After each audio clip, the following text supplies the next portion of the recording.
something I wasn't sure was going to happen, but I'm very happy it's happened.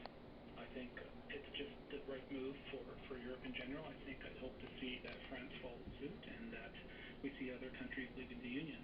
Break it down a little, Larry, for me. Sure. What makes you happy about it? Is it that Europe is changing, or are you thinking of the UK position particularly? Mark, very well indeed. What are your thoughts on this startling news? Surprised at the whole Brexit. I think like a lot of people, we never expected it to happen. Stock market volatility is through the roof. I can't say how. I agree with the get out, the leave voters, and none of Joel Park's description describes me. You know that I'm looking forward to hearing what other people have to say.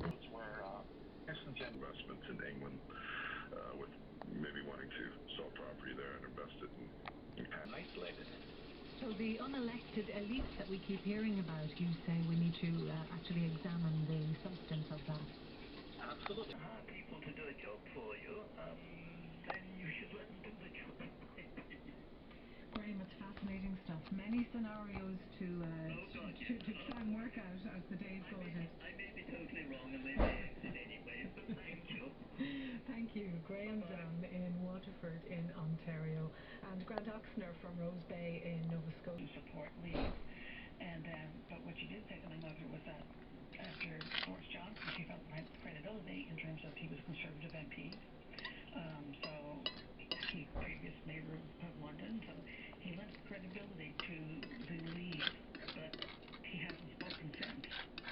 No, we have heard very, very little indeed from him since. And so right now they feel betrayed by him because it seems to be obvious that there will not be money for it because they're backing away from that province quite quickly about the health, and that actually the Leave campaign had no actual plan for what leaving would look like, whereas beforehand it was told it wouldn't really be a huge issue, like all the things would stay in place and things would go on.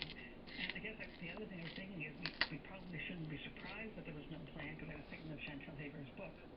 There would be chaos in Canada, and I think that's what we're seeing in England. I mean, it's just one piece of bad news after another. To think that two political parties, regardless whether you're a Conservative or a Labour, it really doesn't matter, because I think that they're both in turmoil right now, with one leaving and the other, 10 or 11 people have left Labour. It's just, and then the pound dropping so quickly, it's just, like, from my perspective, it's a very scary scenario, both for the people living there and then globally, because you look at what will the impact be.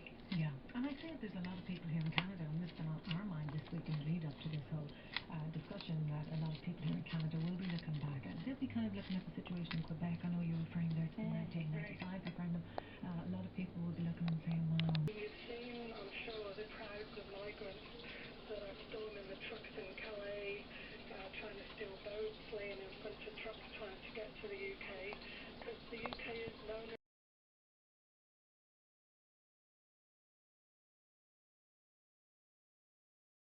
message to other members of the EU that leaving is painful. Well, yes, perhaps, but if you are too Northern Ireland, as did Scotland, voted as a whole to remain in the EU, but unfortunately the vote was split along.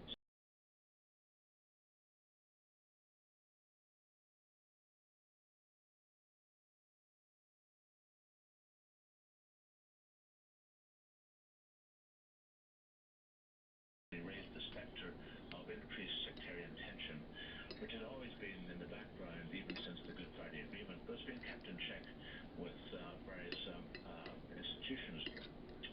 The problem with Northern Ireland is, of course, that 67% of the economy is funded by the British Exchequer, and that is in real danger of being eroded if the economy goes down the tubes, or if, in fact, the money that's been coming to Northern Ireland from the EU disappears.